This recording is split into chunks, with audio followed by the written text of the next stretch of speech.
Hello, today we're gonna talk about clouds, so the objects that we most associate with weather, that are a visible part of a circulation around the Earth, of air around the Earth. We can directly see how the wind are moving in higher altitudes, how it moves vertically, horizontally. We can all say all about these movements just looking at a clouds that are visible manifestation of a weather. We're not gonna talk about the great details of the clouds, like certain characteristics, for example, how we divide cloud types into more detailed kind of way. We're gonna talk about clouds on a most basic level. We're not gonna talk about microphysics of clouds. We're gonna talk about how to distinguish between, let's say, cirrus and cirrostratus. And if you know it, you, for example, can pass your sailing exam with a good percentage of in meteorology, because a lot of questions are about clouds and a lot of people just skip it because they think it's too hard. It's 10 species of clouds to know, 10 types of clouds, and I know it can be overwhelming because they can be very similar. They can seem a little odd to divide something so obvious as clouds. It can be hard to understand at first. Like you're looking out of the window and it just clouds. It's white, maybe gray, there is a blue sky, and you think, why to divide it? But the division, the types of clouds are very important when considering even a climate, because the different species of clouds differently interact with sunlight, so with a radiation that points at us directly from sunlight. And it's important to know the clouds because without it, you won't move any further in, for example, when you study meteorology on a professional level. You can know the equations, but if you don't know the clouds, it will be very easy to fail an exam, and you just need to understand it.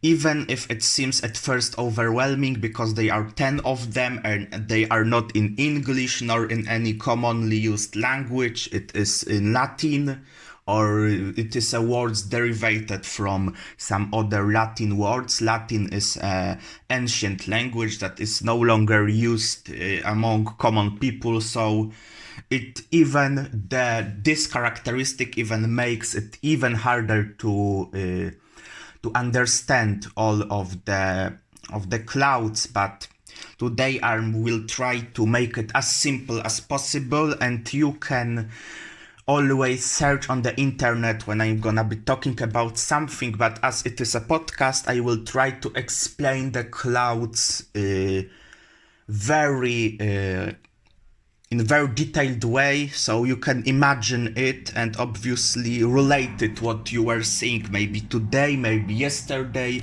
something that you were seeing on the sky. And I hear a motorcycle. I was thinking that it was a Cessna, but it's a motorcycle passing by.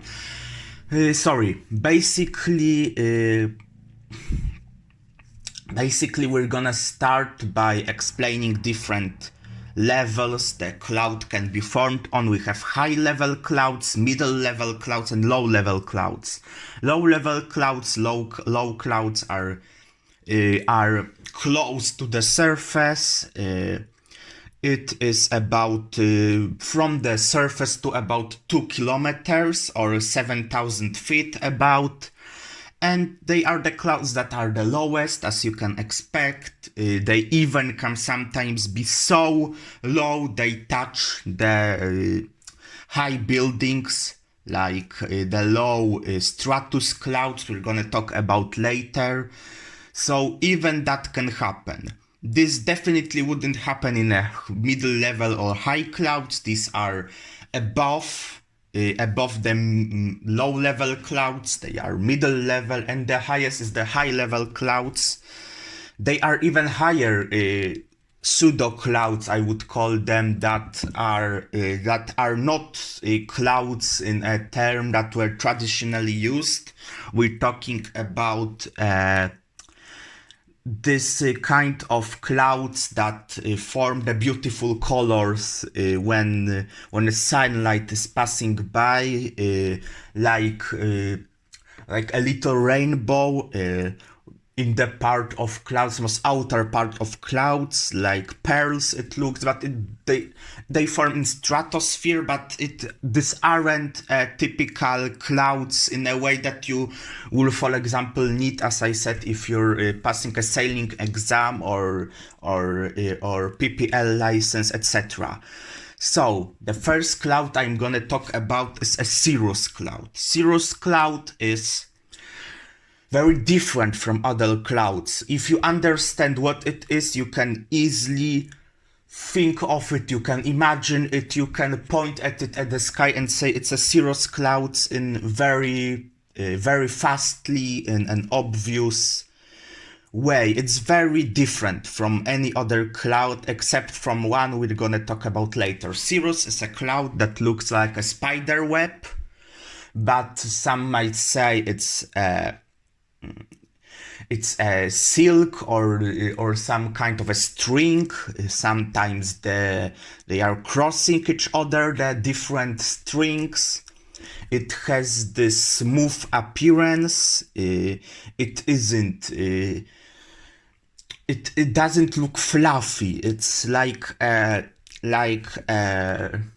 you can see on the internet, but you know it's a cirrus every time you see a cloud that is composed of or that is white, is composed of a string like subparts, and they are very glassy in appearance. They aren't fluffy. Their structure isn't fluffy. They are really. It looks like something that very easily reflects the sunlight, glassy appearance, as I said before. Very similar to cirrus clouds are cirrostratus clouds, but they form this kind of sheet. It sounds bad, but you know what I'm talking about, like a sheet of paper. Or something like that covers usually the whole sky, and it's a common question when I was, for example, doing my exam for a motorboat. There was a question: what is a cloud that covers the whole sky and makes it look like there is fog on a high level? And the answer to this question is always cirrostratus.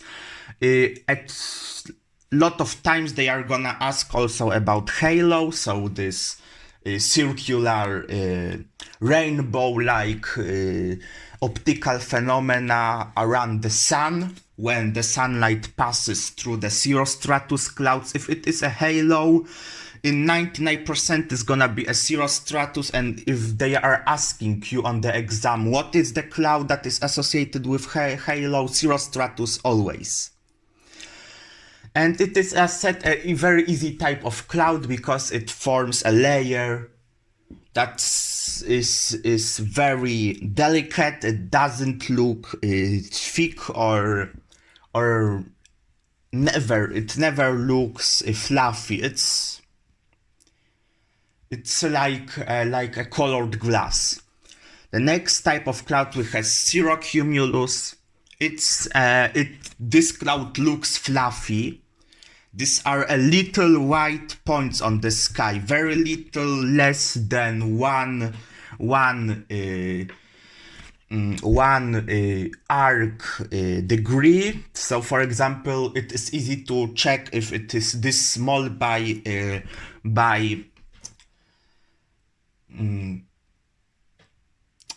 fully extending your hand, looking at your finger, and covering with the finger the certain sub part or the central. Sorry, I must drink.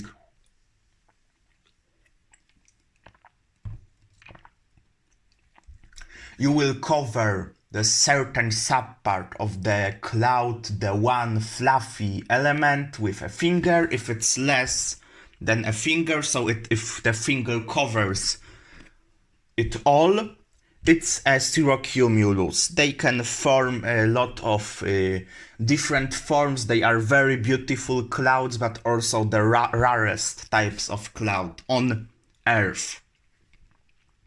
Altocumulus is like a better version of altocumulus. If larger means better for you, then altocumulus clouds would be definitely your better than cirrocumulus. It's very similar in appearance, but the certain subparts, the certain parts, the circular like the subparts, you can look at images on the internet or just look out of the window. It's the certain subparts are larger than in a case of a cirrocumulus, and if the subparts are larger than the finger on the fully extended hand, it is an altocumulus.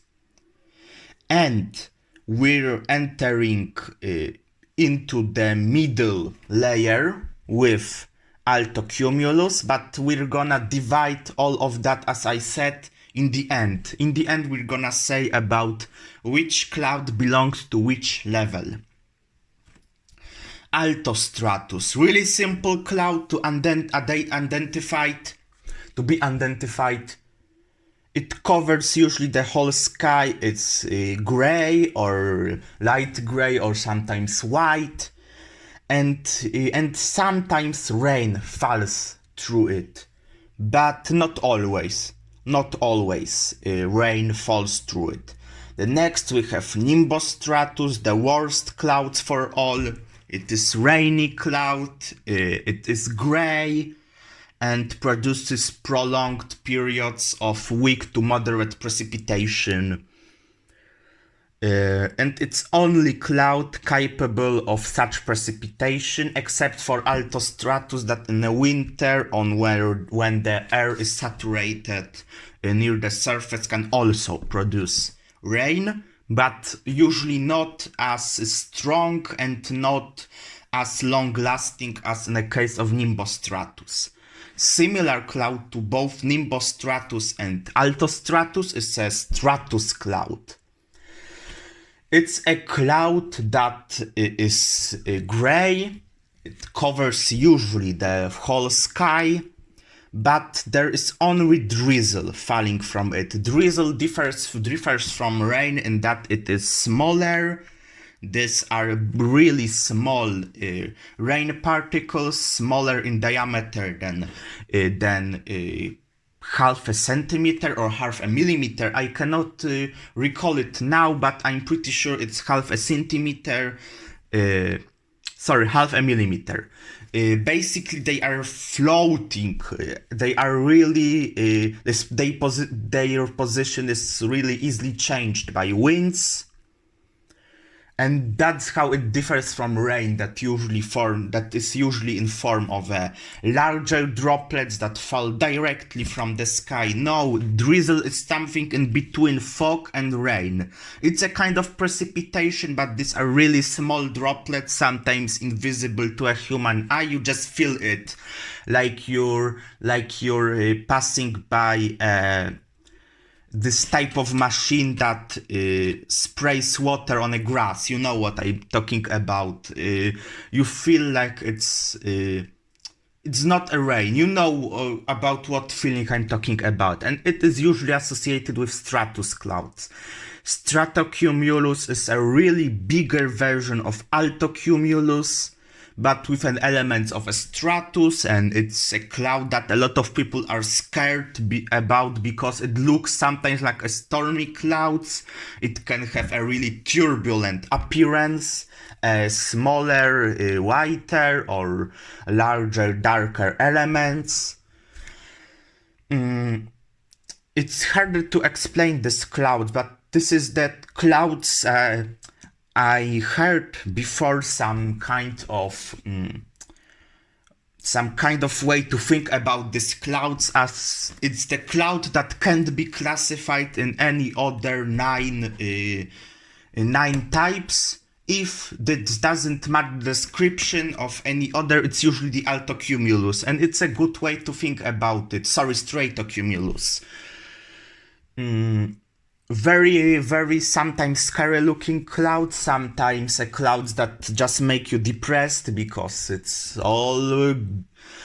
doesn't even rain, so the plants aren't happy. At the same time, it's not sunny, or sometimes the sun appears for a minute or less before it's covered by another subpart, or the smaller part that forms the whole altocumulus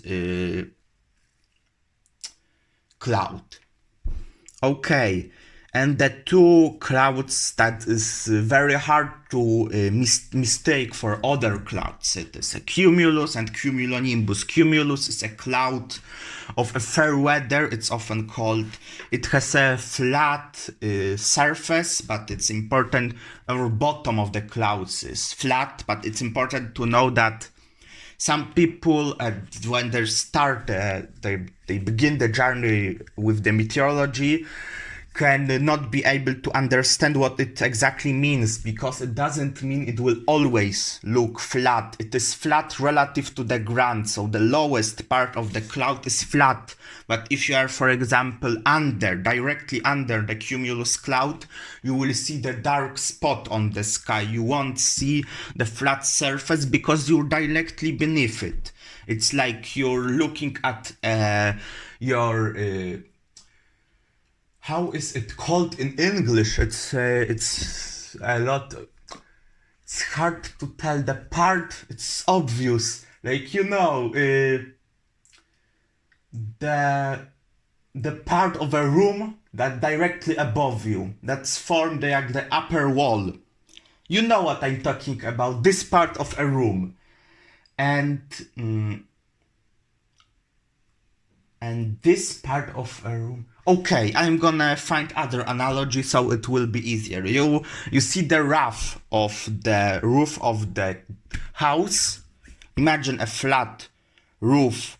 When you will standing at a roof, you will see it all around you. It's like staying below the cumulus clouds. But when you move further away from the house, you will see it like it's the roof will appear as a flat line somewhere next to you, not below you, somewhere next to you. It's the way you should think of cumulus clouds in a 3D space.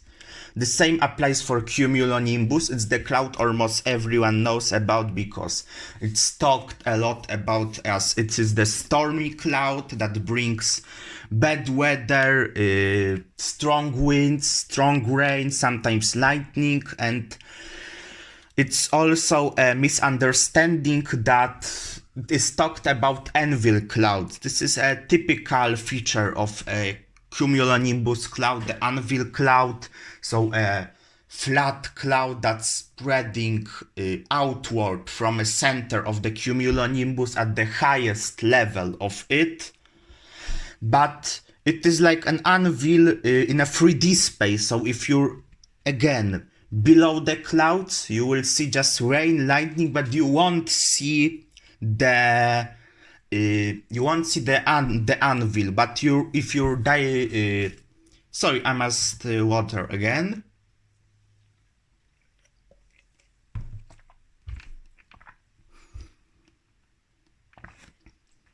If you are standing somewhere next to the cloud, not below, not above, next to the cloud, further away, so not few kilometers, sometimes it's a few dozens of kilometers, you will see very cool shape of the anvil, but you must stay somewhere not near, further away from the cloud. Like with a real anvil, if you're looking at the bottom of the anvil, apart from the danger that it poses, as it might hit your head, you will see just a dark rectangular area. You won't see the anvil, but if you place the anvil on a table and you will walk away a few meters, you will see the anvil because you're looking at it, not at it, below it or above it. You look at it in a way that it's supposed to be viewed, and the same applies for cumulonimbus clouds that are, as I said again, in a 3D space, the same as all clouds,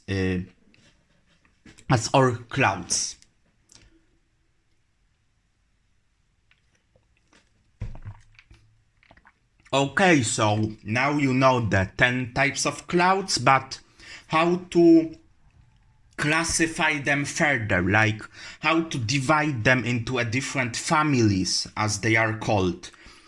Well, it's not an easy task, because even if you know all of them, it cannot be always obvious which cloud is which. But there is some kind of a mental picture that you need to have in order to understand it in a better way. For example, let's think about all of the clouds are explained and try to think about which of them is the high level cloud. I will give some advice for you if you're thinking about it. What cloud looks most distant to an observer on Earth? And the correct answer is the clouds with a cirrus in it. So cirrus, cirrostratus, cirrocumulus. The clouds with cirrus in it are the high clouds. They are not seen very good. They are not as detailed as the lower clouds. Their appearance looks just not as detailed as the lower clouds. As I said, you just know they are further away from you, at least few kilometers from you, even if you're viewing them directly above you. And that's why the appearance appears a bit strange. They are not fluffy at all. It's also because the way of air moves inside it, but it's a different topic. We're not gonna talk about it today. But these clouds are most away from you, more away from you than any other types of clouds. These types of clouds, we're not talking about stratospheric or mesospheric clouds. Today we're talking about this type of clouds. Okay, so we have the high clouds, the cirrus clouds. But what about the middle clouds? The one I talked about before, that are in the middle. They are not too high, not too low, in the middle.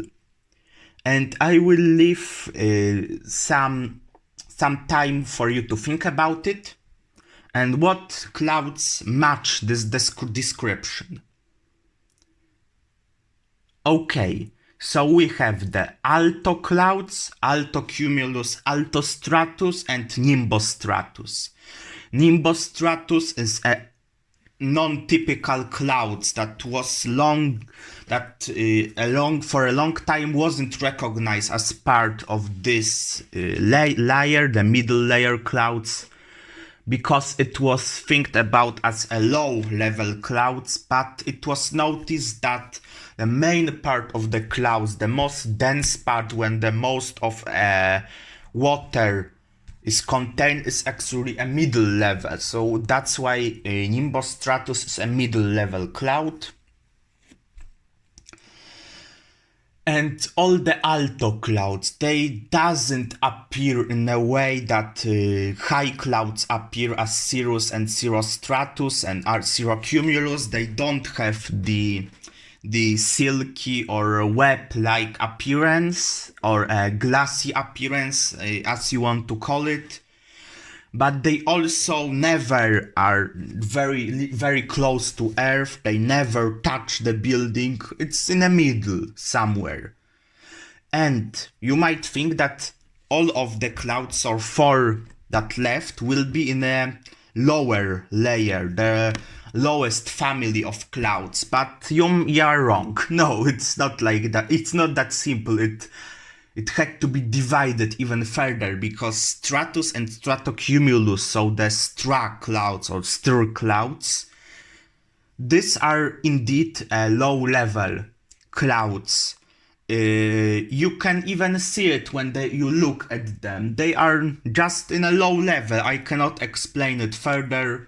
They are really low. If you were ever gliding, for example, you know it perfectly. If you were flying, you know that the fluffy clouds are usually the lowest clouds. But you might think, okay, so what is the fourth type of clouds? And these are clouds.